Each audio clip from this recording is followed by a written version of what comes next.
जो अपने स्टार के गोल्डीलॉक्स जोन या हैबिटेबल जोन में है, उसका साइज और मास ऑलमोस्ट अर्थ के बराबर है। और सबसे ज्यादा मजे की बात तो यह है कि उसका सरफेस लेवल कॉम्पोजिशन, मतलब जिन मटेरियल से बनता है, वो भी अर्थ के ऑलमोस्ट सेम है, जिस वजह से उस ग्रह को पृथ्वी की जुड़वा बहन भी कहा जाता है। अब ये सब सुनने के बाद अब आपको लग रहा होगा फिर तो ह्यूमंस को तुरंत उसे पॉपुलेट करने की सोचनी चाहिए, लेकिन इसका कोई फायदा नहीं है, क्योंकि वो ग्रह और कोई नहीं बल्कि हमारे सौर मंडल का दूसरा ग्रह वीनस है, जो इंसानों के लिए साक्षात नर्क के बराबर है। लेकिन क्यों?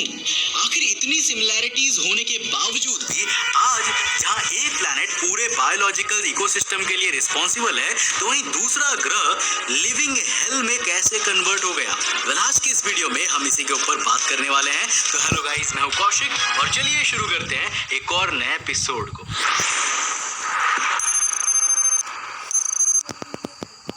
दोस्तों, ये है वीनस और अर्थ के लेयर्स की साइड बाय साइड इमेजेस। और अगर आप गौर करेंगे तो दोनों ही प्लैनेट्स के पास एक एक्टिव कोर है और दोनों की ही आउटर लेयर एक मोटी क्रस्ट से घिरी हुई है। वीनस के पास भी अर्थ, मार्स और मरकरी जैसे सभी टेरेस्ट्रियल प्लैनेट्स की तरह आयरन निकल से बना हुआ एक कोर है। अब ये आपके सामने इन दोनों ग्रहों की कंपैरिजन टेबल है और जरा नोटिस करिए, वॉल्यूम, मीन डेंसिटी, यहाँ तक कि ग्रेविटी के मामले में भी वीनस धरती से कितना ज्यादा मेल खाता है। ऐसे में सवाल ये आता है कि आखिर इन दोनों जुड़वा बहनों में ये जीवन की दरार आई कहां से? ये जानने के लिए हमें समय में बहुत पीछे जाना पड़ेगा, करीब 3 अरब साल पीछे। अब अगर हम इस दौर में जाएंगे तो पृथ्वी तप रही होगी करीब 85 डिग्री सेल्सियस के औसत तापमान में, वो भी उस जगह जहां ओशियंस थे। जी हाँ, वैज्ञानिक सजेस्ट करते हैं कि उस दौर में ऑलमोस्ट पूरी पृथ्वी महासागर से घिरी हुई थी और ओशियन में भी अगर 85 डिग्री सेल्सियस का टेम्परेचर प्रोजेक्ट किया जा रहा है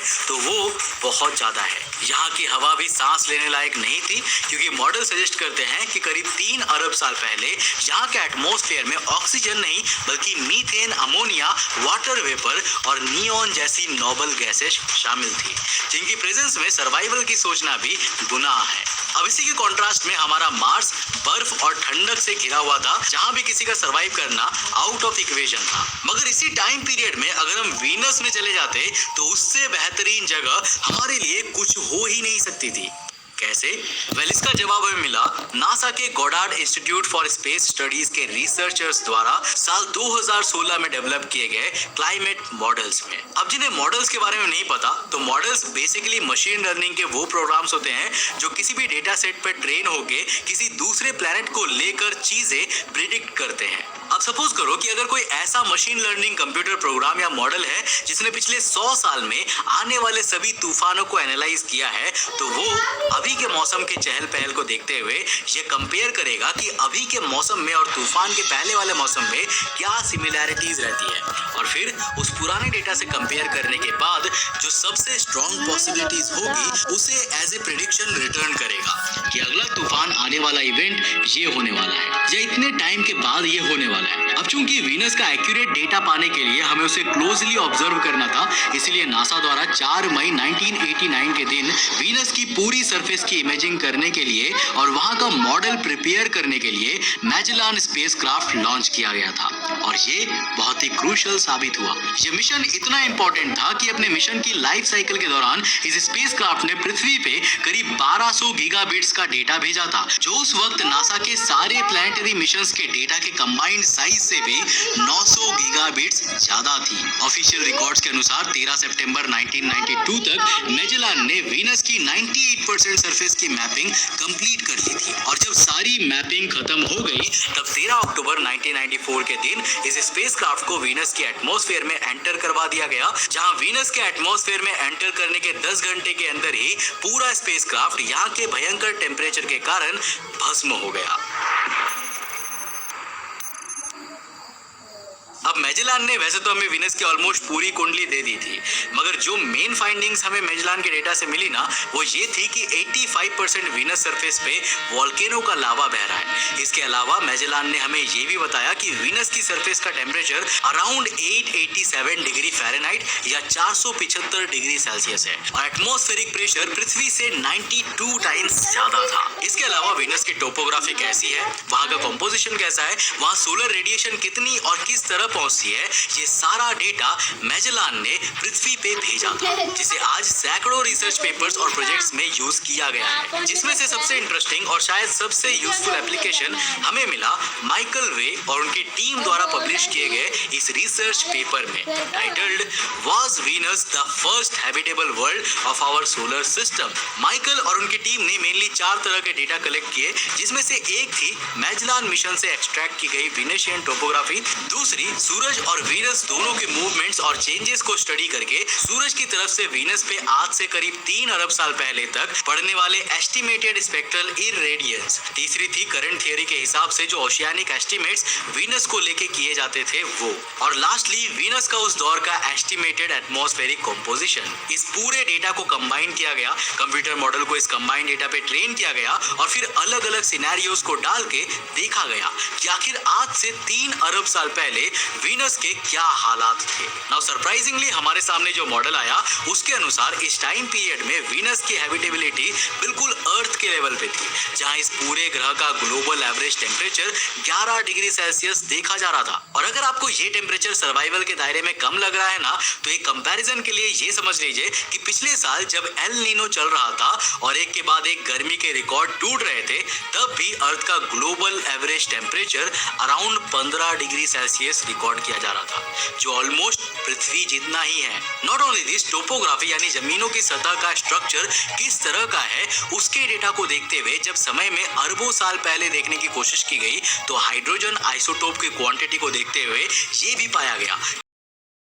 कि बड़े बड़े ओशियंस भी मौजूद हुआ करते थे, जो यहाँ की हैबिटेबिलिटी को इतना बढ़ा देते थे कि यहाँ इवन धरती से भी पहले जीवन की शुरुआत होने के आसार बन गए थे। यहाँ क्या नहीं था? पानी थी, हैबिटेबल एनवायरनमेंट था, मॉडरेट टेम्परेचर, इवन इस बात की भी चांसेस है कि हो सकता है कि इस दौर में वीनस के अंदर जीवन की शुरुआत भी हो गई हो, क्योंकि जो डेटा हमें मॉडल्स ने सजेस्ट किया है उसके हिसाब से आज से करीब 715 मिलियन साल पहले तक वीनस का टेम्परेचर केवल 4 डिग्री सेल्सियस बढ़ा था, यानी अराउंड 15 डिग्री सेल्सियस का हो गया था, जो आज की पृथ्वी के बराबर और 2 अरब साल पहले किसी भी लाइफ के लिए बिल्कुल सही हालात थे। अब हमारी अपनी पृथ्वी पे आज से 2 अरब साल पहले यूक्राटिक सेल्स इमर्ज हो रहे थे, और इस टाइम पीरियड में सोचो हम आज यहाँ आ गए हैं कि आर्टिफिशियल सेल्स क्रिएट करने की नॉलेज पा चुके हैं। तो सोच के देखो कि वीनस पे तो हालात ही बदल गए होंगे, मगर फिर अचानक 715 मिलियन साल पहले कुछ ऐसा होता है कि सोलर सिस्टम का पहला घर खंडर में तब्दील हो जाता है। अब इसको जानने के लिए हमें क्रोनोलॉजी के साथ इसके बेस्ट सूटेड एक्सप्लेनेशन को समझना पड़ेगा, जिसकी हिंट हमें मिलती है यहाँ पड़े लावा में। देखो, वैज्ञानिक ऐसा मानते हैं कि आज से करीब 715 मिलियन साल पहले वीनस पर एक भयंकर ज्वालामुखी विस्फोट हुआ था, जिसके फटने के बाद से पूरे प्लेनेट पे लावा तो फैला ही फैला, साथ ही साथ फैल गई अनकंट्रोलेबल मात्रा में कार्बन डाइऑक्साइड, जिसे वीनस की रडार इमेजिंग में भी देखा गया था। अब आपको लग रहा होगा कि बड़े बड़े ज्वालामुखी तो धरती में भी फटते ही रहते हैं, पर पृथ्वी में तो ऐसा कुछ भी नहीं हुआ जो वीनस में हुआ, बल्कि पृथ्वी का लावा तो सूख के बाद में हार्ड सरफेस भी बन जाता है। फिर वीनस के साथ ऐसा क्या गलत हुआ? वेल दोस्तों, उस गलती का नाम है कार्बन डाइऑक्साइड। पर कैसे, ये जानने के लिए आपको थोड़ी सी प्लैनेटरी फिजिक्स समझनी पड़ेगी। तो देखो दोस्तों, ग्लोबल वार्मिंग के फेनोमेना को स्टडी करते हुए हमने ये बात जानी है कि जब भी सनलाइट किसी भी प्लैनेटरी सरफेस पे पड़ती है ना, तो वो उस ग्राउंड सरफेस को गर्म करने का काम करती है, जिससे सनलाइट की खुद की थर्मल रेडिएशन रेडिएट होने लगती है, और ये थर्मल ज्यादातर स्पेस में एस्केप कर जाती है, डिपेंडिंग ऑन कि कहीं कोई एजेंट या एलिमेंट इस एनर्जी को अर्थ से बाइंड तो नहीं कर रहा या एस्केप करने से रोक तो नहीं रहा। हालांकि इसी नॉर्मल फंक्शनिंग को डिसरप्ट करता है कार्बन डाइऑक्साइड, जो इस सनलाइट को ट्रैप और एब्जॉर्ब करते हुए इसकी हीट और थर्मल रेडिएशन दोनों को ही स्पेस में जाने नहीं देता, जिस वजह से वो हीट धीरे धीरे बढ़ती जाती है और एक्यूमुलेट होकर टेम्परेचर को मल्टीपल टाइम्स बढ़ा देती है। आसान भाषा में कहे तो अगर आप हीटर के पास बैठ के गर्मी लेंगे तो आपको राहत मिलेगी, क्योंकि हीट को पास और एस्केप करने का मिल रहा है, लेकिन अगर आप उसी हीटर को अपने साथ कंबल में ले जाएंगे ना तो आप झुलस जाएंगे, क्योंकि हीट उस ब्लैंकेट के अंदर बढ़ती रहेगी और इजीली एस्केप नहीं कर पाएगी। प्लैनेट के सीन में कार्बन डाइऑक्साइड उसी ब्लैंकेट का काम करता है। अब चूंकि धरती का एटमॉस्फेयर 78% नाइट्रोजन, 21% ऑक्सीजन और 0.039% कार्बन डाइऑक्साइड से बना है, इसलिए हमें यह फर्क इतना ज्यादा समझ में नहीं आता। पर उस इरप्शन के बाद वीनस का एटमॉस्फेरिक कंपोजिशन पूरी तरह से हिल गया और वीनस के पूरे एटमॉस्फेयर में 95% शेयर अकेले कार्बन डाइऑक्साइड ने ले लिया। इसी रीजन से सूर्य की तरफ से आने वाली हीट और थर्मल रेडिएशन यहाँ लगातार ट्रैप होती रही और टेम्परेचर आज इस कदर तक पहुंच गया है कि यहाँ कुछ भी सरवाइव नहीं कर सकता। पानी भी धीरे धीरे गर्मी की वजह से वाष्पित होकर खत्म हो गया और सब कुछ नष्ट हो गया। माइकल वे, जिनकी स्टडी पे हमने अभी कुछ ही देर पहले बात की, वो इस फिनोमेना के लिए वीनस की स्लो रोटेशन स्पीड को भी जिम्मेदार मानते हैं। वीनस एक रोटेशन अर्थ के करीब 243 डेज के टाइम पीरियड में पूरा करता है और उनका मानना है कि स्लो रोटेशन स्पीड होने की वजह से वीनस के एक पॉइंट पे काफी लंबे समय तक सनलाइट पड़ती रहती है, जिससे वहां का एटमॉस्फेयर ठीक किसी जायंट सोलर रिफ्लेक्टर की तरह काम करने लगता है। उन्होंने अपने मॉडल्स में जब इस रोटेशन स्पीड के साथ